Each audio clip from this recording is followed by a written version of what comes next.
Hey, it's Benji Cole, son of Al Cole from CBS Radio and host of People of Distinction, the talk that gives an in-depth view of some of the most dynamic, intelligent, and successful people on the planet. Run to our website, peopleofdistinction.org for more info, or you can always email me directly at benji@alcoleenterprises.com. And on the line with us today, we have Michael D Ambrosio. Now, we're going to be discussing his amazing book, Night Creeps, an adult horror story. Now, it's available for purchase through Amazon, BarnesandNoble.com, pretty much any online book retailer. But people, if you want to gather everything that Michael has in store, well, do yourself a favor and head directly to his personal site. And that's fracturedtime.com. There you'll find more information on Michael himself, more information on this fantastic book, Night Creeps, as well as find, get this, people, this is not a typo, okay? I'm not making a mistake here. There are 11 other books so far that Mike has released, okay? So Night Creeps is the 12th in that. There's a 13th that is set to be released very, very shortly, and a 14th that is in the process of being written. I'm telling you, there is so much in store. FracturedTime.com is where you have to go. Head on over there and get lost in everything that he has to offer.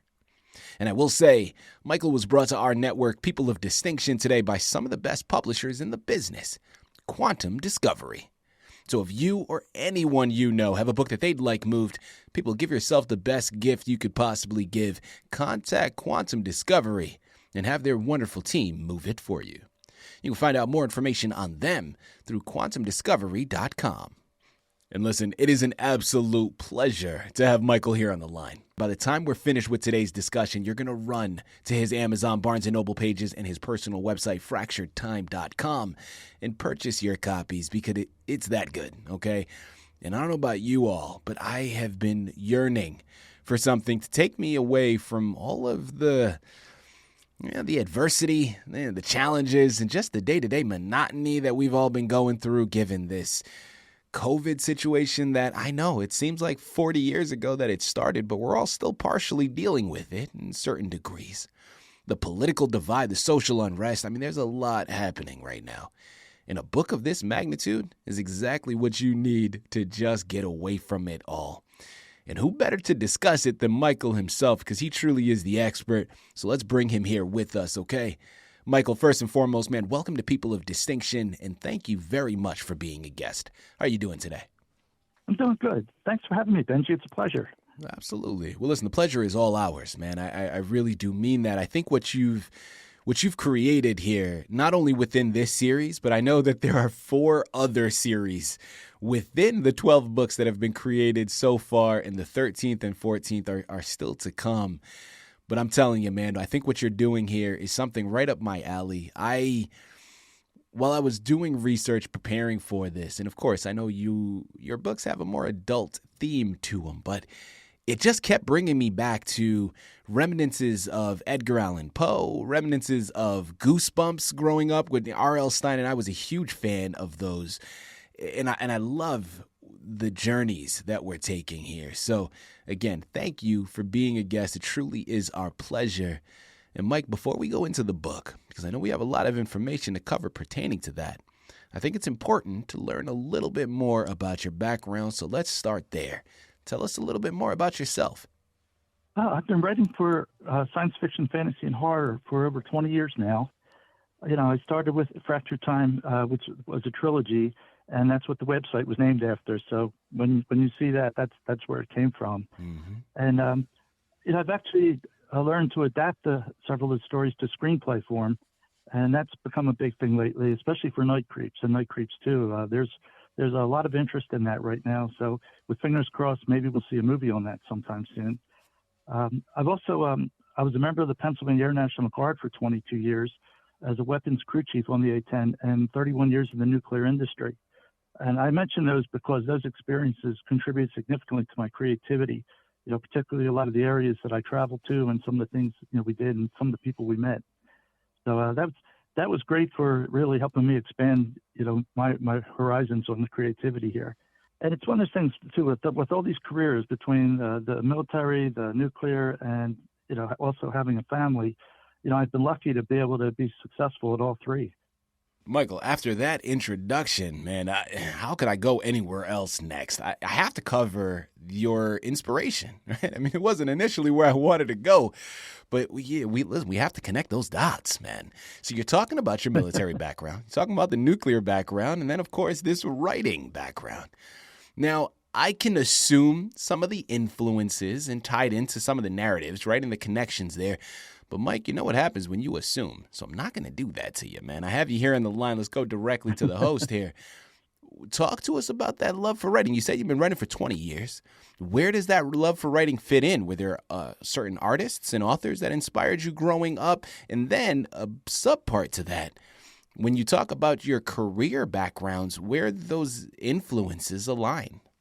Yeah, well, I guess it starts back in first grade. My grandfather was big on science fiction. So back then he had like the magazines, the science magazines, the encyclopedias. So all these different kinds of reading material. And I was so infatuated with it, at such a young age. I learned how to read real quick, and I followed a lot of these stories. And it was always about what the future could be. And that's always amazed me. And I always wondered if maybe I could do something to make the future a better place. And we all dream of things like that. But it's never quite materialized that I could make that big a difference. But it always fed my creativity. And like we had mentioned earlier about so many things going on in the world today. I think escapism is pretty much the best thing we could do. Mm-hmm. When people can read to get away from reality, or when they can watch a movie to get away from reality, something to help us decompress, and to make us, the things we can learn from some of our stories, about, like, for instance, with Night Creeps, some of the issues they encounter, how they learn to trust each other. And some of these, like, for instance, the trust issues, a lot of that I learned from the military, which is really very, very helpful. When you meet a lot of different people from a lot of different backgrounds, and pretty much they teach you, hey, no matter how you look at it, we're all the same. We're all one people. And so that was very helpful there. The nuclear industry was really helpful in that a lot of the technology, some of the things that the concepts that go into a nuclear plant, for instance, a lot of these apply when you're talking about spaceships or, things like, for instance, like on a spaceship, firing a weapon, at the hull is probably, one of the dumbest things you could do, but you'll see it in some movies. So you kind of learn to tie a lot of these concepts together and to, sit down and actually come up with a story. You almost have to envision it as a movie. Mm-hmm. Imagine if you wanted to go to a movie, but you didn't know what it was going to be. You put yourself in that movie as a character, just a spare character that doesn't do anything. And you imagine what could be happening that would excite you, whether you want to be scared, whether you want to be romanced, whether you want to be thrilled. So, this is kind of a good motive, and you'll think about it and you come up with an idea. And then it's funny, but once you develop that idea and you get it started, a lot of cases, if your characters are well developed, the characters take over the story. You just run with it and write. Listen, Michael, you're speaking to the filmmaker in me, man. I'm right there with you. I love art and how it can represent that. And, of course, you're talking about your background. Listen, write what you know, right? I know a lot of writers, and that's always a great piece of advice that they put out there is write what you know. People, again, we're here on the line with Michael D Ambrosio. We're discussing his amazing book, Night Creeps, an adult horror story. It's available for purchase through Amazon, BarnesandNoble.com, but remember, check out his personal site, FracturedTime.com, to gather everything that he has in store, and I'm telling you, there's a lot. So check back in frequently to get all of the books the moment that they're released. 13 and 14 is still in creation, but the other 12 are right there waiting for you. Mike, next question that I'd love to get into, man. And listen, my listening audience is going to get very upset with me if I don't hurry up and move here. So we know about your background. Now we have to know about Night Creeps. So without further ado, tell us a little bit more about it. Night Creeps takes place in a small town in the Midwest mountains. The premise of the story is you have a new sheriff that comes from the city. He's African American. So, of course, moving out to the Midwest into a small town, it's primarily white. So when he arrives there, he's caught up in the local politics, and then he's got the diversity dilemma. His deputies, he has two deputies. They're not real keen on why he's there. Mm-hmm. And, so it starts off, they have problems getting along. then when, it's supposed to be a boring town, but then bodies start turning up, and then townspeople start disappearing. So inevitably what happens is you find that it's the leading edge of an alien incursion. 3 aliens have come with the idea they're going to build a mutant army. They also create these things called hybrids, where they take a human and the human doesn't quite turn all the way into a mutant because mutants are quite primitive and all. But what they don't realize is that the most dangerous creature in the universe is an angry woman. And that's kind of what really sets the story apart from a lot of horror movies when you get to the second half of the story. So a lot of this is the sheriff unites his deputies. They build a bond of friendship. When you get into saving somebody's life and all the things they encounter. And the aliens are quite knowledgeable on the human species. So that kind of adds another twist to it as well. Listen, Michael, you said a mouthful and I can't remember the exact words that you use, and I wish I could, but you were talking about basically something. It reminded me of that old adage of hell hath no fury like a woman scorned, right? And that's right. It's one of those things, man, where, listen, you got to be careful. Women, they're dangerous. I don't want to cross them, okay? And I come from a family filled with some of the most strong, independent women I have ever met, and I would not want to cross them. So I'm right there with you, man. I love that. Next question that I'd love to get into here, Mike. What would you say was a highlight for you in either writing Night Creeps or a culmination of your writing background? What would you say was a highlight or something that surprised you that you weren't anticipating before you began? Well, I guess what started off, it was going to be solely a horror movie, strictly about aliens. Then it expanded into the hybrids. But then I actually brought in a little bit of a comedy element into it, too, in some of the scenes. So being able to integrate that into it. And then the part where we call it adult horror is because a couple of the scenes are sexually explicit that happen with the hybrid. So being able to tie these together along with the character development, it's like weaving a web, and everything has to blend just right. And like I said before, though, too, the characters, if your characters are developed real well, sometimes the characters will carry the story for you. Absolutely. And just you just see these things happening. You don't think of them. It's just like, what are my characters doing today? And it's like, oh, geez, there they go again. Now they're at it again. So it kind of helps. It kind of helps you, take a good direction that has flow. Mm-hmm. Michael, who would you say is your intended audience with this book, Night Creeps? And subpart to that one, I think we've already started to go into it, but I think the message is so good it's worth doubling down on and repeating. So A, who is your intended audience? And B, what is the main message that you hope that they receive from this book?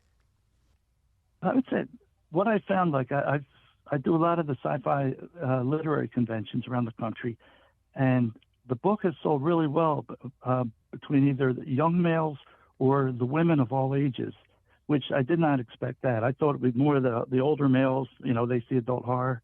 But women have been very receptive to it. And a lot of the feedback I've gotten has been because, especially with the hybrid, she kind of represents the strong-willed woman that actually gets a chance to get back at people for once.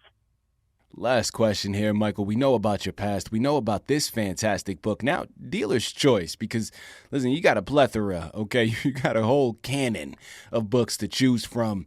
I want to focus now on the future, okay? You can talk to us about one of the books that are set to be released, either the 13th or the 14th, or talk to us about another title, either in the Night Creeps series or another book that you've written. But please, give us a brief synopsis of another one of your books. I would have to say probably the most exciting right now that I would like to mention would be Space Truckers. The first novel for that is out, and the second one is due out probably in a few months. But the main thing with that is it takes me a little bit away from the fictional writing. What we're seeing a lot with SpaceX, Orbital, a lot of these science organizations that are going into space, they talk about mining and things like that.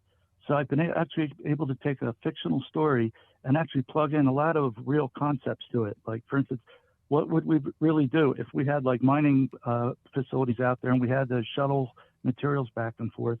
These would be long trips. And, imagine it compared to the wild, wild west, and you have all these colonies out there you're also going to have pirates, and it's going to be a lack of law enforcement for quite a while, before there's any kind of, stability out there.